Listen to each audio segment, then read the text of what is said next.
ভাই হাসপা পিসের নতুন মাল আয়া পড়ছে ভাই, তিনটা কালার আইছে ভাই নতুন। চলে আসছে আজকে। জি ভাই আজকে আসছে, একেবারে ধামাকা কালেকশন। পিসে 650। আর এগুলা কিন্তু আমি বলে দিই, ভিডিওতে প্রথমেই বলে দিই, এগুলো মেড ইন বাংলাদেশ প্রোডাক্ট, ঠিক আছে? মেড ইন আচ্ছা, বাংলাদেশ, made in মানে বাংলাদেশ, এখন আর চায়না প্রোডাক্ট নাই। হ্যাঁ, এটা চায়না প্রোডাক্ট না, এটা মেড ইন বাংলাদেশ প্রোডাক্ট। এই যে দেখেন, এটা পেয়ে যাচ্ছেন হাসপা পিসের, এবং সোলটা দেখেন রেজিস্টার সোল পেয়ে যাবেন।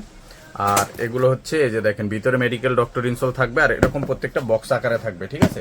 এটা হচ্ছে মাস্টার ব্রাউন কালার, এটা হচ্ছে আপনার ব্ল্যাক কালার। ব্ল্যাক কালারটা অনেক সুন্দর আছে, পুরো ম্যাচিং সহ, এবং হোয়াইট সুতার কন্ট্রাস্ট করা, চমৎকার লাগবে প্রোডাক্টটা, খুবই সুন্দর। লোফারের ভিতরে আরেকটা কালার অপেক্ষা করতেছে ভাই, এটা দেখায় দেন। কালারও দেখাই দিচ্ছি, এই যে চকলেট কালার। তিনটা কালারই খুবই জোরস আসছে, ঠিক আছে? Wow. অসাধারণ কালার। আর প্রাইসটা কিন্তু থাকছে অনেক কম, মাত্র 2400 টাকা। মাত্র 2400 টাকা। 2400 টাকা আজকে হাসপাতালের এই প্রোডাক্টগুলো পেয়ে যাবেন, মেড ইন বাংলাদেশ প্রোডাক্ট, এবং এগুলো কিন্তু সাইজ 39 থেকে 44 অ্যাভেলেবেল আছে। এগুলো নিতে আমাদের সরাসরি শোরুম ভিজিট করতে পারেন, নিউ মার্কেট অথবা গুলশান বাটা লিংক, যেই শোরুমে আসেন পেয়ে যাবেন। শোরুম অ্যাড্রেস বলে দেই, Dhaka new market city complex, বিশ্বাস বিল্ডার্স মার্কেটের 3 তলায়, নেক্সট লেদার 142, 145, 146 নাম্বার শপে আসলে পেয়ে যাবেন। আর যারা অনলাইনে নিতে চান, স্ক্রিনে দেওয়া হোয়াটসঅ্যাপ নাম্বারে কন্ট্যাক্ট করে সারা বাংলাদেশে নিতে পারবেন।